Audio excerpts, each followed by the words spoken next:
nosotros también para comenzar un trabajo con la iglesia.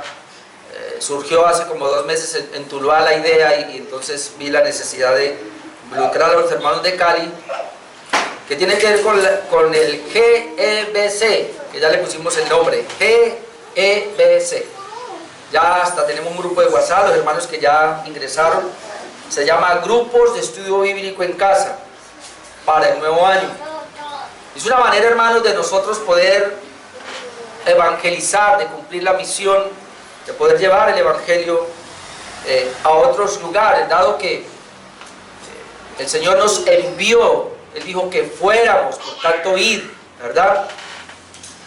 Y a veces nos conformamos nosotros con la iglesia local, con estar, queremos que la gente venga, pero muchos no van a venir, muchos van a ir a una casa, y de ahí van a venir. Entonces, hermanos, quiero compartir un tema en esta mañana que es evangelización en los GEBC, de ese grupo de estudio bíblico. Tengo dos temas, dos puntos esta mañana. Mejor sería nuestra tarea primordial, es la evangelización. Y luego vamos a mirar esa base bíblica para la evangelización. Obviamente, no sé si usted, hermano, está siguiendo la serie de temas que tenemos en Tuluá. Estamos hablando de la Gran Comisión. Ya llevamos 4 mensajes de la Gran Comisión. Esta tarde estoy compartiendo el 5º acerca de la Gran Comisión, el Evangelio de Juan. Así que, si usted quiere saber acerca de la Gran Comisión, de esa tarea, hermano, entonces le invito para que usted pueda ir al canal, un nuevo canal que tenemos ahora de la iglesia de Tuluá en YouTube, y usted puede ir allá y ver las predicaciones. Yo se las comparto, ¿no? Ya es responsabilidad suya si la ve o sencillamente la pasa por alto. Evangelización en los GEBC, hermanos. Entonces, primero, nuestra tarea primordial es la evangelización. Para eso existe la iglesia, para eso está la iglesia, hermano. Y déjeme decirle que cuando yo me meto en esto, me siento mal, porque yo me levanté predicando, hermanos. Mi primer mensaje fue en un bus. ¿Usted quería saberlo? Me avergüenzo porque yo conozco el evangelio desde niño, de adolescente. Fui a campamentos y obviamente yo me aparté a la edad de 17 años, pero cuando yo tengo 18 años yo vuelvo, por la gracia de Dios. Él es el que me lleva a la iglesia. Y a los 6 meses, estando yo sentado en una banca, pasó adelante un muchacho y dio testimonio de que él estaba predicando en los buses, y este muchacho llevaba 1 mes de convertido. Y yo llevaba 6 meses de consagrado, y me avergoncé tanto que yo fui a comprar a una librería unos folletos y también me fui a los buses. Obviamente la primera vez no hice nada, solo repartí. Me volví a subir a un segundo bus, lo saludé y repartí. Al tercero ya compartí un versículo, y al 4.º bus ya hablé. Y así comencé a predicar, hermano. De ahí para acá, solamente por ahí hubo un pequeño desfase mío y hubo un pare, pero de ahí para acá he estado siempre predicando su palabra, hermano. De hecho, en la primera iglesia donde yo estuve, me nombraron como evangelista y decían que yo era el evangelista, el segundo evangelista para Colombia, donde estaba yo, y yo iba a muchas partes como un evangelista supuestamente, pero luego me metí más de lleno al pastorado. Pero, hermanos, quiero decirle que en mí siempre ha habido una pasión por evangelizar. De hecho, en la primera iglesia manejaba los grupos de evangelismo. Comencé de abajo, hermano, y llegué a terminar haciendo el director de los grupos de evangelismo que teníamos en esa época, llamados Sembradores y Evangelismo Explosivo de ESAC. Llegué a manejar 18 grupos de evangelismo yendo a las casas, y 3 grupos de hermanos de 10, 12 personas, mandándolos a los parques a predicar. Y le digo esto, hermano, porque siempre he entendido que la prioridad ha sido la evangelización. Creo que es la evangelización. Pero tengo que reconocer que como que uno se va pausando en esto, y no debemos pausarnos para nada, hermanos. Así que el tema que quiero compartir, y ya Dios obviamente toca mi vida y me ayuda, hermano, y la idea es esa. Los hermanos de Tuluá los he visto muy deseosos, están asumiendo, están aprendiendo de eso. De hecho, como les dije hace 8 días, ellos arrancaron ya hay 5 casas listas para comenzar, y me avergonzaba porque aquí apenas había una. Bueno, ya el domingo después de que hablamos aquí ya hay 3. Tengo 3 o tengo 4 casas. Evangelización en los GEBC, grupos de estudio bíblico en casa. Número 1, nuestra tarea primordial es la evangelización. Jesús pide que oremos por obreros para su mies. Yo voy a comenzar a ir rápido en todo esto. Mateo 9, voy a darle la cita nomás, la leo y corremos. Mateo 9, 35 al 38 dice lo siguiente: recorría Jesús todas las ciudades y aldeas, enseñando en la sinagoga de ellos y predicando el evangelio del reino. Note, predicando el evangelio del reino y sanando toda enfermedad y toda dolencia en el pueblo.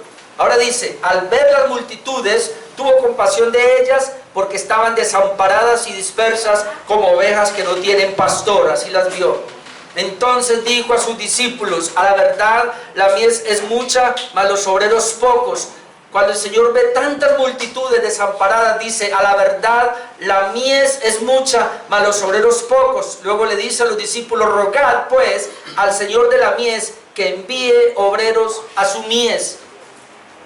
Rogad al Señor de la mies que envíe obreros a su mies. Y pareciera que estamos en lo mismo. Hay que rogar al Señor para que envíe obreros a su mies, porque la mies es mucha, siempre es mucha, pero los obreros siempre son pocos. El evangelista Mateo nos dice que Jesús nos envió a hacer discípulos a todas las naciones, no decisiones de fe.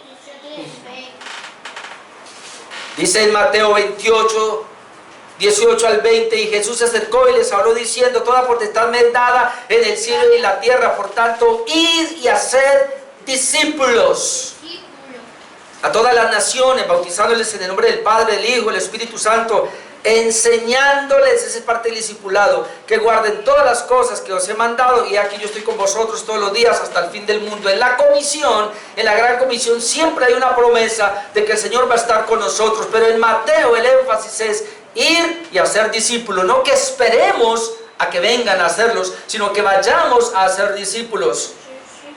Hermanos, nosotros aún estamos en el proceso de discipulado, porque para mí el discipulado no termina, porque dice enseñándoles todas las cosas, y para esto requiere toda la vida, y aún en la eternidad el Señor seguirá enseñándonos, pero tenemos que comenzar con ir y hacer discípulos. El evangelista Marcos nos dice que Jesús nos envió a predicar el evangelio a toda criatura. Dice Marcos 16, 14 y 16, finalmente se apareció a los 11 mismos, estando ellos sentados a la mesa. Les reprochó su incredulidad y dureza de corazón, porque no habían creído a los que le habían visto resucitado. Y mire, y les dijo: id por todo el mundo. Id por todo el mundo, no dice que el mundo venga, sino id por todo el mundo y predicar el evangelio a toda criatura. No hay que discriminar, predicar el evangelio a toda criatura. Y luego está: el que creyere y fuere bautizado será salvo, mas el que no creyere será condenado. Mi responsabilidad es predicarle el evangelio a toda criatura. La responsabilidad de la criatura es creer o no creer. Y de eso depende si es salvo o será condenado. El evangelista Lucas nos dice que Jesús nos envió a predicar en su nombre el arrepentimiento y el perdón de pecados. Estoy mirando la gran comisión, hermano, mirando los versículos solamente de cómo cada evangelista estaba interesado. Jesús a cada evangelista, y aún como vamos a ver ahora, todos los apóstoles del nuevo pacto, a todos los escritores del nuevo pacto les habló lo mismo, que esto es urgente, que hay que hacerlo, que la iglesia no tiene otra tarea más que evangelizar. En Lucas 24, 45 al 49 dice: entonces les abrió el entendimiento, que es el que leíamos ahora, para que comprendieran las escrituras, porque lo primero que el Señor quiere hacer es que el entendimiento sea abierto para entender las escrituras. Y les dijo: así está escrito, cuando ya tienen el entendimiento. Así fue necesario que el Cristo padeciese y resucitase de los muertos al tercer día, y que se predicase en su nombre el arrepentimiento y el perdón de pecados en todas las naciones, El énfasis de Lucas aquí es que debemos predicar el arrepentimiento, es decir, que las personas se arrepientan confesando sus pecados. Cuando se arrepiente confesando sus pecados, entonces van a tener el perdón de sus pecados. Y esa es la predicación. Alguien dirá, pero yo no sé evangelizar. ¿Cómo que no? Acá dice, predíquele que se arrepienta, que el Señor lo perdona. Nosotros necesitamos, hermano, de que nos den aquí métodos para evangelizar. Lo que tenemos que hacer es hablarle lo que Dios ya me ha hablado a mí. La pregunta es, ¿usted entendió el evangelio? ¿Qué entendió del evangelio? Bueno, eso enséñeselo al otro. Entonces Lucas sigue diciendo, comenzando desde Jerusalén, y luego dice, vosotros sois testigos de estas cosas. Ahora, cuando hablábamos aquí de testigos, y esto lo enfatizábamos en Tuluá, es testigos oculares, es decir, alguien que vio o alguien que vivió la experiencia. Y decíamos aquí que si los que estamos acá en esta mañana, mire a su hermano que está ahí a su lado, no para que le diga nada como dicen por ahí, pero si usted mira a su hermano que está a su lado, él está aquí ahora porque él ha sido salvo. Es decir, él ha recibido de primera mano la salvación. Yo no creo que aquí haya alguien que no esté seguro. Usted debe estar seguro de su salvación. Es decir, usted ya experimentó la salvación. Y entonces ahora, como la experimentó, usted ahora es un testigo a las naciones. Mire, el único que no puede ser testigo es el que no ha experimentado la salvación. Ese es el único. Los demás sí. El único que no debiera ser testigo por nada, no solamente que no debiera, sino que no puede, no le nace ser testigo, es aquel que no ha experimentado la salvación. Por eso le dice a ellos, ustedes son testigos de estas cosas. He aquí yo enviaré la promesa de mi Padre sobre vosotros. Dice, pero quedaos en la ciudad de Jerusalén hasta que seáis investidos de poder de lo alto. Es decir, no podemos ser testigos a menos que nosotros seamos dotados, seamos capacitados. El evangelista Juan nos dice que Jesús nos envió como el Padre lo había enviado a él. Y este es el tema que voy a predicar esta tarde en Tuluá. Juan 20, 19 al 23. Este pasaje lo voy a predicar en Tuluá esta tarde. Pero mire cómo dice Juan, cuando llegó la noche de aquel mismo día, el primero de la semana, estaban las puertas cerradas en el lugar donde los discípulos estaban reunidos por miedo de los judíos. Vino Jesús y puesto en medio les dijo, paz a vosotros. Y cuando les hubo dicho esto, les mostró las manos y el costado, y los discípulos se regocijaron viendo al Señor resucitado. Entonces Jesús les dijo otra vez, paz a vosotros. Note, esta es la gran comisión acá en Juan. Como me envió el Padre, así también yo os envío. Como me envió el Padre, así también yo os envío. Es decir, el Hijo recibe una comisión, pero Él ahora se va, pero deja esa misma comisión a la iglesia. Así que si tú eres iglesia, tienes una comisión. No hay un miembro del cuerpo de Cristo que no esté comisionado. Como me envió el Padre, así también yo os envío. Y habiendo dicho esto, sopló y le dijo, recibid el Espíritu Santo. A quienes remitieren los pecados les son remitidos, y a quienes se los retuviereis les son retenidos. Si quieres saber este significado, entonces cuando lo suba a YouTube usted lo va a mirar. El evangelista Lucas, hermano, en el libro de los Hechos nos dice que Jesús enfocó a su iglesia en su única misión de ser testigos. Jesús, hermano, en Hechos vamos a ver que el evangelista Lucas llevó a la iglesia y la enfocó en su única misión. Y este texto, hermanos,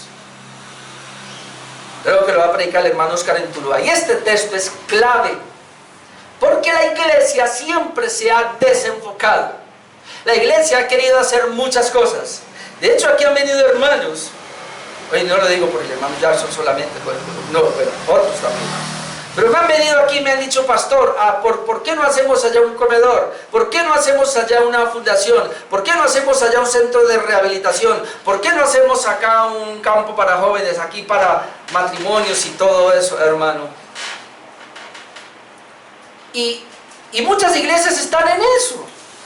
Es decir, los grupos de estudio que tienen, o células que se llaman hoy día, muchas veces están enfocados en cosas que son necesarias aquí abajo, pero que no es el foco del Señor, que no es el foco de la iglesia.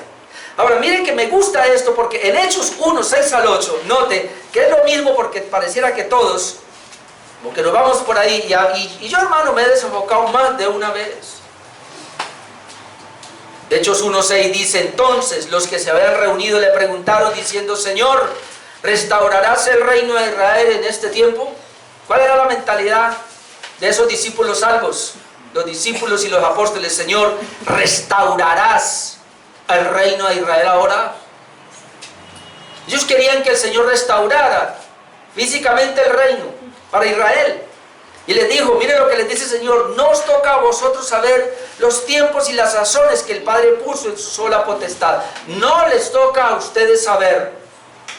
Ahora sí que voy a decir algo que es un poquito difícil, pero a mí me parece, hermanos. Bueno, la Biblia habla de que el Señor instituyó pastores y que bueno. Y yo le doy gracias a Dios por los teólogos, pero siempre he tenido mi reserva cuando alguien es un teólogo y no tiene iglesia. Y he tenido mi reserva cuando de pronto nos metemos a estudiar demasiado teología, porque más o menos lo que yo noto acá, no estoy en contra de la teología, hermano, entiéndame. Le animo a que estudie. De hecho yo voy a enseñar aquí otra vez teología a partir del otro año y vamos a aprender. Pero lo que yo quiero ver aquí y le quiero mostrar es que ellos se iban a desenfocar, porque el Señor les dice: no les toca a ustedes saber las cosas que el Padre puso en su sola potestad. A veces nos metemos tanto debatiendo teologías, conceptos teológicos, y nos olvidamos de nuestra misión. Entonces el Señor nos enfoca y le dice: mire, pero recibiréis poder cuando haya venido sobre vosotros el Espíritu Santo y me seréis testigos. Es decir, en vez de estar preguntando por cosas que le competen al Padre, que cuándo viene el Señor, que a qué hora viene, que cómo viene, que si allá, que si acá, que si después, que si por acá, que todo esto, que si Israel ahora, que si es que ya es el reloj de Dios, que si está pasando, y en vez de estar enfocados en todas esas cosas que son de allá, que competen a Dios, su tarea es serme testigo aquí en la tierra. Lo que yo le di, lo que tienes, compártalo. Esa es su misión. Pero el Señor no, esa es su misión. No les toca a ustedes saber las cosas que el Padre puso en su sola potestad, pero ustedes sí requieren y necesitan, reciban poder de lo alto, del Espíritu de Dios, venga a sus vidas, sean llenos y sean mis testigos. Ahora humanamente yo pudiera trasladar esa enseñanza de esta manera. No estoy en contra que planifique su casa, no estoy en contra que planifique su negocio, no estoy en contra que piense a futuro, lo puede hacer, pero ¿cuál es el foco? Decimos la gloria de Dios, pero lo decimos ¿por qué? Porque esa es la moda. Soy reformado porque esa es la moda. Digo que hago las cosas para la gloria de Dios porque esa es la moda. Pues déjeme decirle que la misma reforma va a entrar en una moda y se va a dañar. Ojalá que no pase en mi tiempo, pero las mismas iglesias reformadas ahora que conocemos, aún iglesias bautistas reformadas, con el tiempo se van a dañar. Porque eso es lo que hace el hombre con lo que Dios da, lo daña siempre. Y aquellos que van a reservar la fe pura, el evangelio puro, hermano, siempre van a quedar menos. Como aquel pastor está quedando menos, está quedando sin gente, está quedando sin plata por sostener la verdad, entonces él va a querer hacer lo que el pastor de allá le está haciendo que le funciona y lo de allá para no quedarse fuera. Y ahí comienza a bajar. Pastor, no hable tan grueso porque se le va a la gente. Claro, yo lo sé. No le diga tanto a ese hermano que deje esa manía de estar llegando tarde, que deje esa manía de no hacer nada para el Señor, porque tarde que temprano se le va. Yo lo sé. Digo, ¿quién va a quedar? Por eso se desenfoca. Yo mismo me he desenfocado por eso. No estoy haciendo lo que es, y cuando trato de hacer lo que es, entonces va a venir el problema. El apóstol Pablo en la carta a los Romanos recuerda la razón por la cual no deberíamos callar y seguir predicando. En Romanos 1, 14 al 17, y le estoy hablando solamente, hermano, de la evangelización en el Nuevo Testamento, brevemente antes de entrar al segundo punto. Miren lo que dice el apóstol Pablo en Romanos 1:14, a griegos y a no griegos, a sabios y a no sabios, soy deudor. Pablo dice, yo tengo una deuda con los judíos y con los gentiles. ¿Cuál es la deuda, Pablo? Así que en cuanto a mí, pronto estoy a anunciaros el evangelio también a vosotros que estáis en Roma. ¿Cuál es la deuda? Anunciarles el evangelio. Tú tienes una deuda con tu vecino, con tu familiar, como yo la tengo, y es anunciarles el evangelio. Por eso muchas veces hasta me gusta poner el micrófono para que suene un poco más duro, a ver si mis vecinos entienden. Desde aquí les estoy anunciando el evangelio. ¿Por qué, Pablo? ¿Por qué anuncia el evangelio? Porque no me avergüenzo del evangelio, porque es poder de Dios para salvación a todo aquel que cree. El evangelio es poder de Dios a todo aquel que cree. Por eso hay que predicar. Solamente a través del poder del evangelio la gente será salva. Al judío primeramente y también al griego, y luego dice, porque en el evangelio, otra vez en la predicación del evangelio, la justicia de Dios se revela por fe y para fe, como está escrito, mas el justo por la fe vivirá. ¿Cómo vamos a saber vivir por la fe? Solamente, hermanos, escuchando el evangelio. Ahora no me culpo tanto también, porque igual hay una iglesia acá y yo predico el evangelio acá, pero hay que ir. El apóstol Pablo ahora, hermanos, a la iglesia en Corinto nos dice que no hay otra manera de salvar a los creyentes.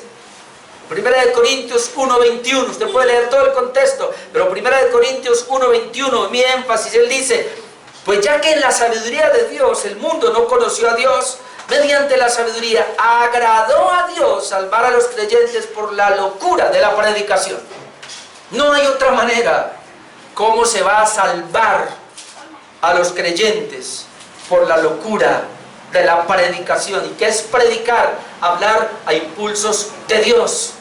Por eso en la comisión siempre está el Espíritu Santo envuelto, porque la idea es que vayamos capacitados a predicar, saber lo que le vamos a predicar, pero con el poder, la unción del Espíritu Santo, porque Él es el único que convence de pecado, de justicia y de juicio. Necesitamos del Espíritu Santo para ir a hacer la misión. No hay otra manera.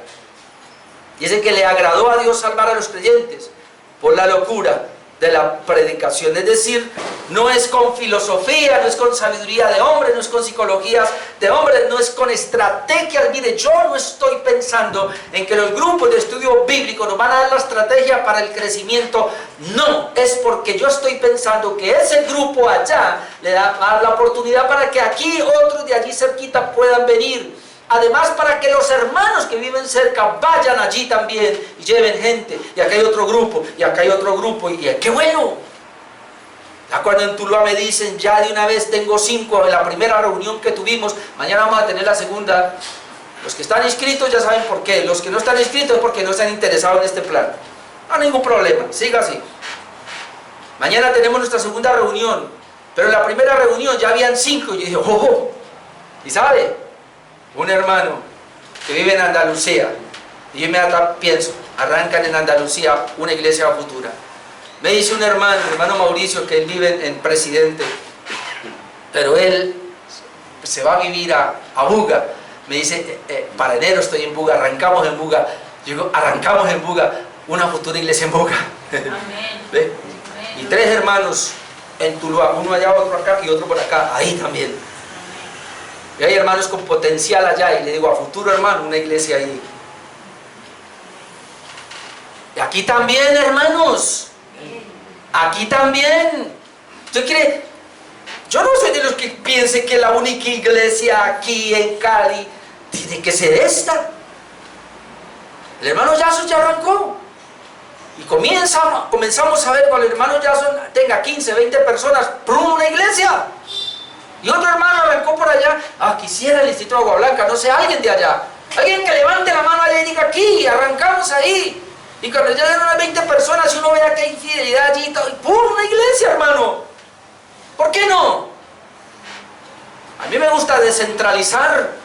La ciudad es grande y la mies es mucha. Amén. Yo voy a pastorear los que el Señor me envía acá, pero allá pastoreará el que Dios le envía allá. Primera de Corintios 9:16, mire, el apóstol Pablo aún en Corinto ve la predicación como una necesidad urgente, al punto que Pablo mismo se expone a una maldición si no lo hace. Hermano, la predicación del Evangelio es tan urgente y tan necesario que Pablo mismo dice que él se expone a una maldición si no lo hace. Es como duro. Primera de Corintios 9:16. Pues si anuncio el Evangelio, todo eso viene hablando del Evangelio, pues si anuncio el Evangelio, no tengo por qué gloriarme, porque me es impuesta necesidad. Pablo se veía así como: yo tengo una necesidad, y es predicar. Oh, hermano, mi oración es esa: Señor, pon en nosotros una necesidad de predicar, que cuando yo no lo haga, hermano, me sienta que me muero. Poneme una necesidad, dice Pablo, me es impuesta una necesidad. Por eso él dice: y ay de mí si no anunciar el Evangelio. Y ese ay de mí es que él dice: me expongo a una maldición. Ay de mí si no anunciar el Evangelio. Vimos a Jesús, vimos a los apóstoles, los evangelios, vimos a Pablo. Pero sigamos, Pablo a Timoteo. Este pasaje lo voy a predicar creo que en 15 días en Tuluá, si no estoy mal. 2 de Timoteo 4, 1 al 5. 2 de Timoteo 4, del 1 al 5. Pablo a Timoteo le da una razón poderosa del por qué debe siempre predicar el Evangelio, pero le dice que a tiempo y fuera de tiempo, hermano. Note la razón poderosa del por qué debemos anunciar el Evangelio todo el tiempo. 2 de Timoteo 4, 1. Te encarezco delante de Dios y del Señor Jesucristo. Y esa palabra, te encarezco, que juzgará a los vivos y a los muertos. Es decir, te encarezco delante del Señor, que va a venir a juzgar. Uy, eso ya da tembladera. Que va a venir a juzgar a los vivos y a los muertos en su manifestación y en su reino. ¿Qué te encarezco? Que predique la palabra. ¿Pero cómo? Que instes a tiempo, fuera de tiempo, redarguye, reprende, exhorta con toda paciencia y doctrina. Y aquí está la razón. ¿Por qué? ¿Por qué Pablo le encarece a Timoteo esto? Porque vendrá tiempo cuando no sufrirán la sana doctrina. Y dígame si no estamos en ese tiempo. Estamos en el tiempo. De pronto antes era, pero ahorita yo lo veo más. Porque es que el pasaje se complementa. Porque vendrá tiempo cuando no sufrirán la sana doctrina. Es fácil decir: listo, sí, ya no hay sana doctrina, pero entonces mire lo que sigue. Sino que teniendo comezón de oír, es decir, la gente tiene un comezón de oír, quieren oír. Por ese comezón se amontonarán maestros conforme a sus propias concupiscencias, es decir, a sus propios malos deseos. Y note lo que harán: y apartarán de la verdad el oído y se volverán a las fábulas. Hermano, eso yo lo veo palpable en nuestros días. Cuando uno ve tanta iglesia creciendo, cuando uno ve tantas iglesias grandes que lo único que están haciendo es apartar de la verdad el oído, porque no se está predicando la verdad, porque no se está predicando la palabra, porque lo único que existen son iglesias para sus propios beneficios, satisfacer sus propias codicias. Pero no lo hacen, hermano, para salvar a esas personas que están yendo allí. Y la gente tiene un comezón de oír, es impresionante. A veces yo trato de hablar con personas que van a ciertas iglesias. Y esta semana tratando de hablar con alguien. No, 20 años. Y si viera lo que hay. Pero es que la gente está ciega, la gente tiene comezón de oír. ¿Dónde hay una profecía? ¿Dónde me hablan bonito? ¿Dónde me dicen que voy a prosperar? ¿Dónde me dicen que voy a tener sueños, visiones, profecías que vienen a mí? ¿La palabra dónde está? Apartarán de la verdad el oído y se volverán a los cuentos. Hoy día la mayoría de las iglesias lo que hacen es cuentos. No están predicando la verdad. Pero tú te jactas diciendo: estoy en una iglesia reformada bíblica, pero estamos callados. ¿Por qué ellos sí cuentan y nosotros no? ¿Por qué ellos sí hablan de sus mentiras y nosotros, que tenemos la verdad, la callamos? ¿Por qué tú y yo no abrimos el espacio para predicar la verdad si es que la tenemos? ¿Por qué estamos tan cómodos todavía?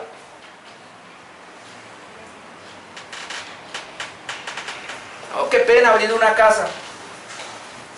Qué pena prepararme para ir a predicarle al vecino a hablar. Por eso el versículo 5, pero tú sé sobrio a pesar de todo esto. Tú sé sobrio a pesar de que hayan tantos maestros enseñando la mentira, el error y el engaño y apartando a la gente de la verdad. Tú sé sobrio en todo, soporta las aflicciones porque van a venir aflicciones por predicar la verdad. Haz obra de evangelista, cumple tu ministerio. Y esa es la palabra que Dios tiene para nosotros hoy. Debemos hacer obra de evangelista. Pablo no le está diciendo a Timoteo que sea un evangelista. Tú y yo no necesitamos ser un evangelista. Tú y yo no necesitamos ser un pastor. Lo que tú y yo necesitamos es hacer la obra de evangelista. ¿Y qué es eso? Hablar. ¿Qué sabes de Cristo? Todavía hay personas que llevan conmigo yo no sé cuántos años y les da miedo evangelizar. Yo le digo, ¿y usted qué sabe de Cristo? En Tuluá sé que me están escuchando algunos. ¿Y cómo evangelizo? ¿Usted qué sabe de Cristo? Pues cuente eso. Hermano, el único que regenera es el Espíritu Santo. Tú eres solo un instrumento. Así que nos hemos equivocado pensando que son las palabras. Yo trabajé en todo eso, estrategias para evangelizar, modelos de evangelismo, llevando de esta manera sistemas para convencer a la gente, y los convencíamos, pero no eran regenerados, porque el único que puede regenerar es el Espíritu Santo. Así que usted, hermano, con un versículo nomás y que le hable a uno, usted ha orado por esa persona, el Espíritu está contigo, habla de ese versículo, cuéntele lo que el Señor ha hecho en usted, cómo usted está seguro de la salvación, y déjeme decirle que el Espíritu Santo va a trabajar, va a regenerar a esa persona, y cuando ya regenera a esa persona, ya va a querer venir a la iglesia, y lo demás, déjelo a mí, al Espíritu Santo. Que aquí le predicamos la palabra, aquí le enseñamos todo el consejo de Dios. Yo no voy a parar, yo sigo predicando, sigo hablando de Romanos, sigo hablando de la confesión, obviamente entre 8 días. Y si viene gente nueva, pues entra ahí. Y si ya están regenerados, mucho mejor, porque el Espíritu Santo lo va a preparar para recibir. Y si no están regenerados y vienen aún así porque usted lo convenció, bueno, el Espíritu Santo lo convertirá. Pero ahora Santiago, hermanos, Santiago nos hace ver que nuestra predicación puede salvar un alma. Piénselo, hermano. Vamos a pensar ahora con este versículo. La predicación tuya puede salvar una persona. Santiago 5, 19 al 20. Santiago 5, 19, hermanos. Note, si alguno de entre vosotros se ha extraviado de la verdad, se ha extraviado de la verdad. Y yo cuando leí este versículo decía, muchos se han extraviado porque están en iglesias falsas. Y alguno le hace volver. ¿Cómo le hará volver? Y tú y yo le hacemos volver. Dice, sepa que el que haga volver al pecador del error de su camino, salvará de muerte un alma. El que lo haga volver, salvará de muerte un alma porque se ha extraviado. Así que hay que hablarle a ese que está extraviado también. Ese familiar suyo que ya no quiso volver. Ese familiar suyo que se fue por allá desenfocado. Hay que hacerlo volver para salvar un alma de muerte y cubrir multitud de pecados.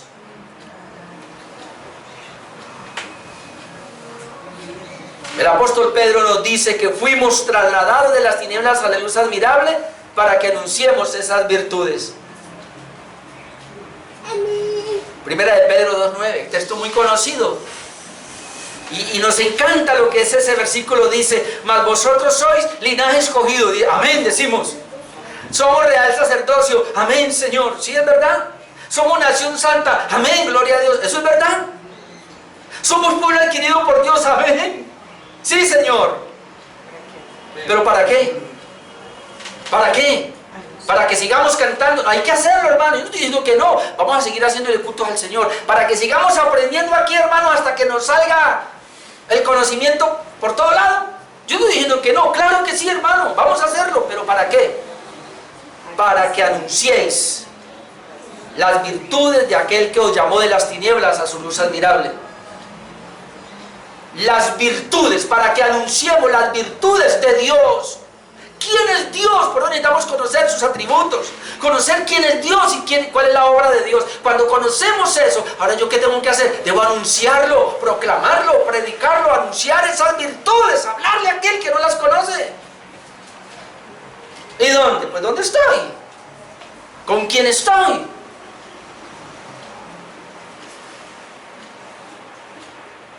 Ahora Judas nos habla de convencer al que duda y de arrebatarlo para salvar al que está yendo rumbo al infierno.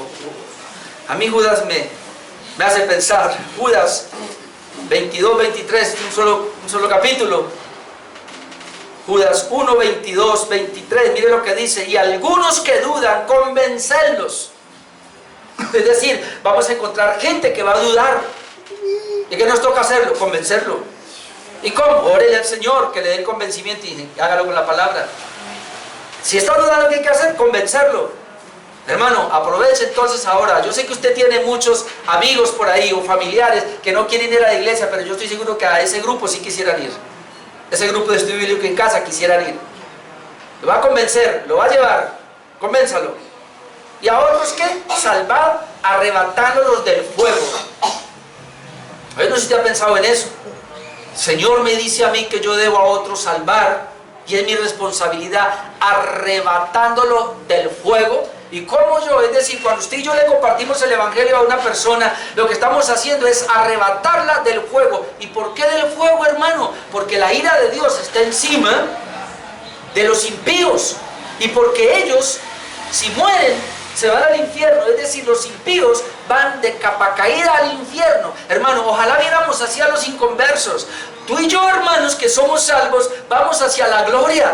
Tú y yo que somos salvos, vamos hacia arriba, hermanos. Vamos ascendiendo hacia el cielo. Tú y yo que somos salvos. Pero los que no son salvos van descendiendo al infierno. Van descendiendo al infierno. El próximo paso es caer. Así como tú y yo, el próximo paso es entrar a la gloria. Es decir, cuando nos muramos, tú y yo entramos a la gloria. Esto es cuando se mueran. El próximo paso es ir al infierno. Por eso dice aquí Judas: a otros salvad, arrebatándolos del fuego.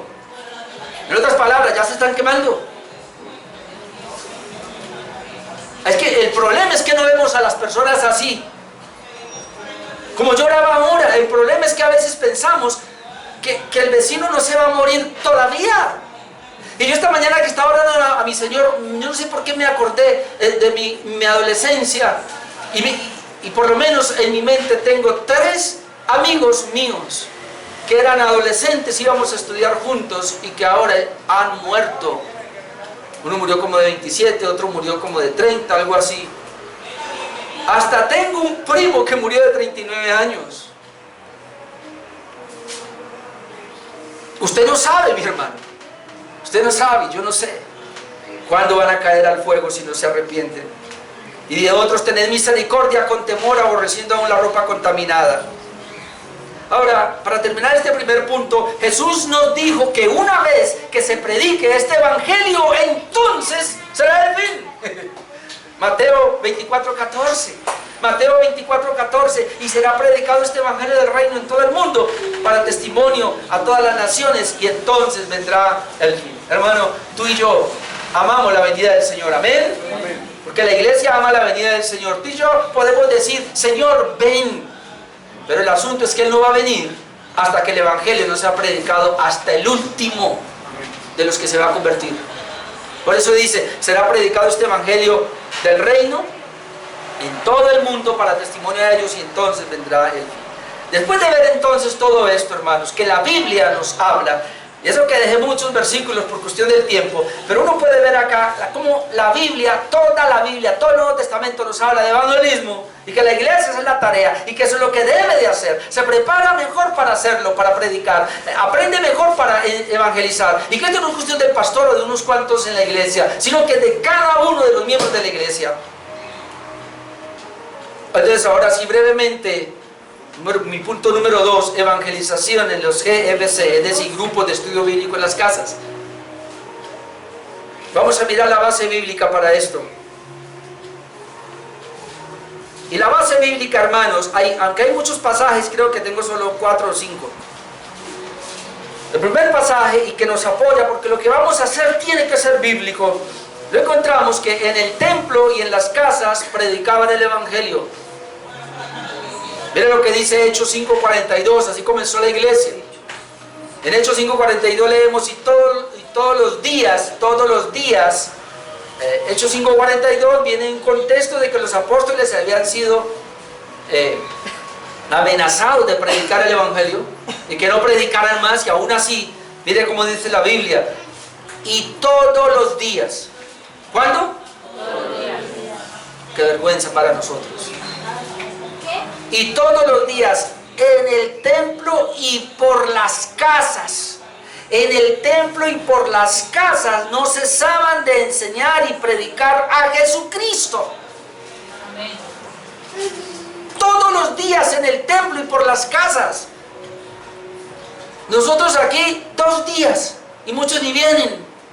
El miércoles y el domingo predicamos el evangelio, y por las casas algunos ya dijeron que sí, otros están dudando todavía.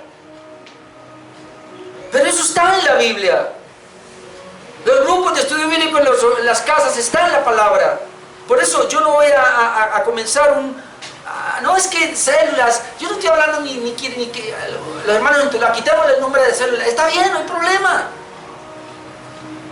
No estoy hablando de un G12 que usted conoce, manipulación de eso, ni multiplicación de grupos familiares. No estoy hablando de eso, hermano, ese no es mi interés. Ni que el grupo se tiene que multiplicar, ni que esa va a ser la visión de la iglesia para crecimiento, eso no es.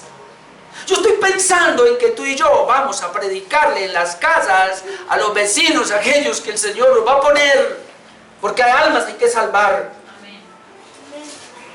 Y qué mejor que un miembro de esta iglesia tiene su casa y una vez a la semana disponga de 1 horita más y 1 hora y media para que allí se cante al Señor, se exponga la palabra y otros se salven. ¡Qué bendición, hermano! Amén, gloria a Dios. Amén, gloria a Dios. La iglesia gentil nació en una casa, hermanos, ¿qué le parece? Y eso que no dije que la iglesia en Pentecostés nació en una casa también. Hechos 10, 21 al 24. Hechos 10, ¿sabe lo que pasó con Cornelio? Que es el primer gentil. Que hasta Pedro está diciendo, no, Señor, ¿cómo yo voy a hacer esto? Y el Señor tiene que enviarle una visión para que él pudiera entrar en la casa de Cornelio y evangelizar, porque él no quería entrar. Pedro todavía pensaba que el evangelio era solo para los judíos. O de pronto algún gentil que quisiera entrar, pero él no quería ir a buscarlo. Por eso el Señor tiene que dar una visión. Y en Hechos 10:21 Pedro está informando, o llega, dice, entonces Pedro, descendiendo a donde estaban los hombres que fueron enviados por Cornelio, les dijo, he aquí yo soy el que buscáis. ¿Cuál es la causa por la que habéis venido? Ellos dijeron,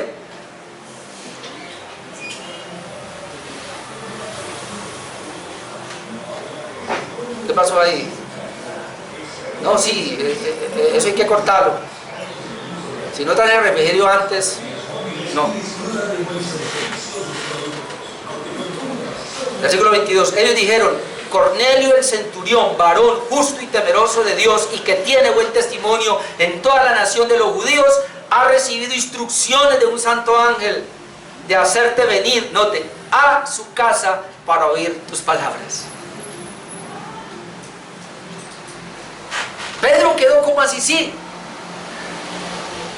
El Señor le habló a un centurión por medio de un ángel y le dice, vaya, dígale a Pedro que venga a tu casa, porque en la casa de Cornelio se va a convertir Cornelio y toda la casa. Y ahí comenzó la iglesia gentil, hermano. Dice que un santo ángel le habló de hacerte venir a su casa para oír tus palabras. No fue en el templo. Inclusive ni siquiera había un estudio bíblico en esa casa. El Señor inició un estudio bíblico en esa casa, enviando un mensajero a esa casa. Vaya a esa casa. Él entró y ahí se convirtió Cornelio y su familia, y ahí nace la iglesia gentil. Pablo predicó en una casa también, que luego fue la iglesia. Hechos 16, 13, 15, que nosotros lo conocemos perfectamente. Lo vamos a mirar. Hechos 16, 13. Y un día de reposo salimos fuera de la puerta junto al río, donde solía hacerse la oración, y sentándonos hablamos a las mujeres que se habían reunido. Entonces una mujer llamada Lidia, vendedora de púrpura de la ciudad de Tiatira, que adoraba a Dios, estaba oyendo. Note, el Señor abrió el corazón de ella para que estuviese atento a lo que Pablo decía. Y cuando fue bautizada y su familia, nos rogó diciendo: si habéis juzgado que yo sea fiel al Señor, note, entrad en mi casa y posad. Y nos obligó a quedarnos. Y allí, hermanos, nació una iglesia. Creo que la iglesia de Filipos, si no estoy mal. En Hechos 20:17, ahora vamos a ver cómo el mismo Pablo enseñó también en las casas. El gran apóstol. Hechos 20:17. Dice: enviando pues desde Mileto a Éfeso, hizo llamar a los ancianos. Note, toda esta región, Pablo desde Mileto hasta Éfeso llamó a los pastores. Hizo llamar a los ancianos de la iglesia. Cuando vinieron a él, les dijo: vosotros sabéis cómo me he comportado entre vosotros todo el tiempo, desde el primer día que entré en Asia. Ahora note cómo Pablo lo hacía: sirviendo al Señor con toda humildad y con muchas lágrimas y pruebas que me han venido por las acechanzas de los judíos. Tres características del servicio de Pablo: humildad, lágrimas y pruebas. Es decir, no va a ser fácil. Y luego dice: y como nada que fuese útil, he rehuido de anunciaros y enseñaros públicamente y por las casas. Como nada que fuera útil. Es decir, a mí no me importaba la situación en la cual me encontrara, yo iba y les anunciaba el evangelio y les enseñaba públicamente, pero también lo hacía por las casas, testificando a judíos y a gentiles acerca del arrepentimiento para con Dios y de la fe en nuestro Señor Jesucristo. ¿Qué predicaba? Arrepentimiento y fe. ¿Qué predicaba? Conversión. Así fue que terminamos el capítulo 15, hace 8 días. Arrepentimiento y fe. Era lo que predicaba. ¿Dónde lo hacía?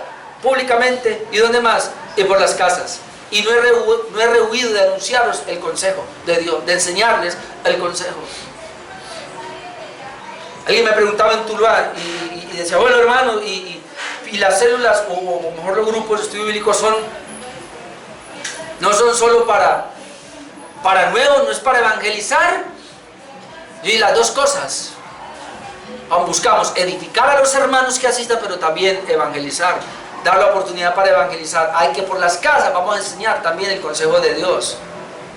Y va a ser algo muy programado nosotros. Yo estoy pidiendo a Dios que me dé.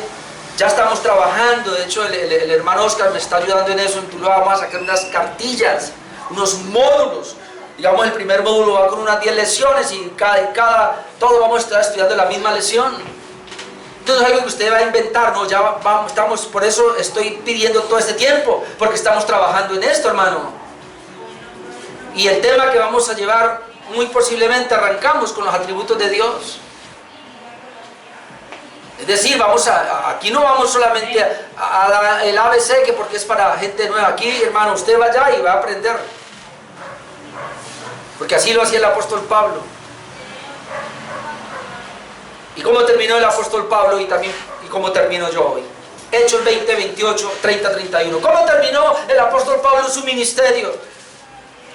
Y esto debería ser razón para nosotros, hermanos, hacer nuestro ministerio también de esta manera. Hechos 28, 30. Y Pablo permaneció 2 años. Recuerde que aquí Pablo está preso en Roma.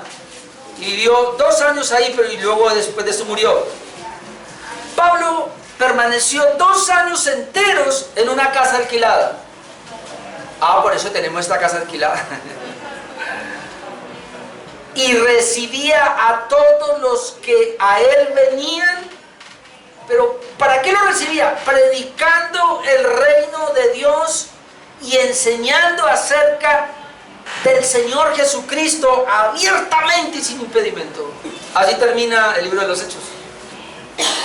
En una casa alquilada se encontraba el apóstol Pablo predicando sin impedimento todos los que llegaban a él el reino de Dios. Predicando el reino de Dios, todos los que llegaban a él. Ahora, hermano, piense usted, mi casa la abro todos los que van a llegar a predicarles el reino de Dios. ¿Quién dijo que tiene que ser solo el templo?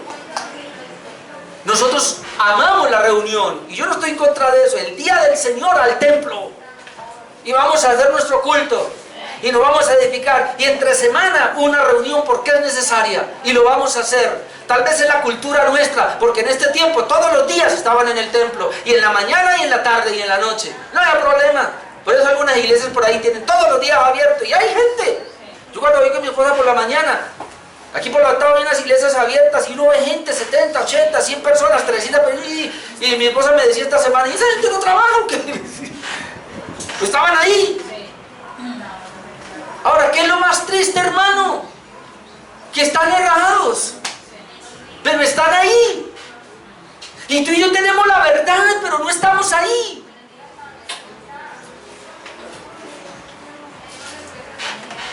Estoy pidiendo mucho, hermano.